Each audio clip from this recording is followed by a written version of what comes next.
எனக்கு பிடிக்கலைன்னா நான் வந்து முகத்துக்கு நேரா சொல்லிருவேன்க்கா. இப்படி சொல்லி தான் இந்த பிரைடு வந்து நம்மள புக் பண்ணாங்க. ஜுவல்லரி செலக்ஷனுக்காக வந்திருக்கப்போ நான் கேட்டேன் அவங்ககிட்ட, "உங்களுக்கு வந்து மேக்கப் ஏதாவது எக்ஸ்பெக்டேஷன் இருக்காப்பா? எப்படி வேணும்?" அப்படின்னு கேட்டப்போ, அக்கா வந்துட்டு, "எங்க அக்கா கல்யாணத்தில மேக்கப் வந்து சரியில்லக்கா. மேக்கப் வந்து ஜாஸ்தியா இருக்குங்கிற மாரி எல்லாரும் ஃபீல் பண்ணிட்டாங்க. அந்த நிலைமை மட்டும் எனக்கு வந்துரக்கூடாது. மத்தபடி எனக்கு வந்து மேக்கப் பத்தின எந்த ஐடியாவுமே கிடையாது. உங்களுக்கு நாலேட்ஜ் இருக்கும்லக்கா. இப்ப என் ஸ்கின் டோன் இப்படி இருக்கு. என் ஃபேஸ் கட் இப்படி இருக்கு. இதுக்கு நான் என்ன மேக்கப் பண்ணா நல்லாயிருக்கும்? ஸோ உங்ககிட்ட நான் எல்லா காஸ்டியூமும் வந்து காமிச்சுட்டேன்.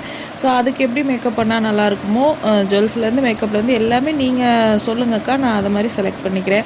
ஆனா எண்ட் ஆஃப் த மேக்கப் நான் வந்து கண்ணாடி பார்க்கும்போது எனக்கு புடிச்சிருக்கணும்க்கா. அந்த மாரி நீங்க பண்ணணும்க்கா" அப்படின்னு வந்து சொல்லியிருந்தாங்க.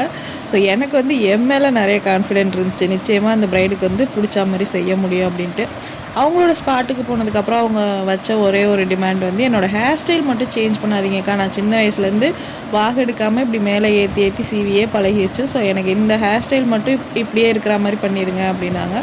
சரி ஓகேன்னு அவங்க கேட்ட மாரியே பண்ணிட்டு, அதில எப்படி நீட்டா பண்ண முடியுமோ பண்ணிட்டோம். அவங்களுக்கு வந்துட்டு ஒரு மினிமலான லுக் தான். அவங்க ஸ்கின் டோன்லேயே பண்ணணும். ஸோ நைட் டைம் ஈவெண்ட் இது வந்து என்கேஜ்மெண்ட், அப்புறம் பரிசம், அப்புறம் பொண்ணழைப்புன்னு வரிசையா இருந்தனால, கொஞ்சம் நைட் டைம்ங்கிறனால ஸ்கின்னையும் கொஞ்சம் பிரைட்டா காட்டுற மாரி வந்து பண்ணி குடுத்துருந்தேன். அவங்களோட சாரீஸ் எல்லாமே வரிசையா அடுத்தடுத்து 2 சாரீ சேஞ்ச் பண்ற மாரி இருந்துச்சு. என்கேஜ்மெண்ட் அப்புறம் பரிசம்னா, அது எல்லாமே அவங்க வந்து முன்னாடியே குடுத்துட்டு நம்மட்ட ப்ரீப்ளீட் பண்ணி தான் வாங்கி வச்சுருந்தாங்க. ஸோ அது வந்து அங்கே ட்ரை பண்ணுறதுக்கு ரொம்பவே ஈஸியா இருந்துச்சு.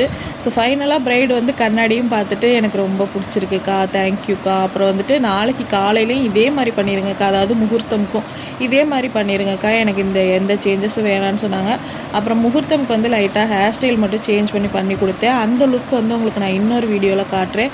ஸோ இதுதான் வந்து அவங்களோட என்கேஜ்மெண்ட் சாரீ. இவங்களோட பரிசம் சாரீ வந்து அதுக்கப்புறம் குடுத்தாங்க. அதுக்கப்புறம் சேஞ்ச் பண்ணோம். ஸோ இந்த பரிசம் சாரியோட லுக்கு, அப்புறம் வந்து மறுநாள் முகூர்த்தம் லுக், இது 2ம் உங்களுக்கு நான் வந்து இன்னொரு வீடியோல இன்னொரு ஸ்டோரியோட போடுறேன். பாய்.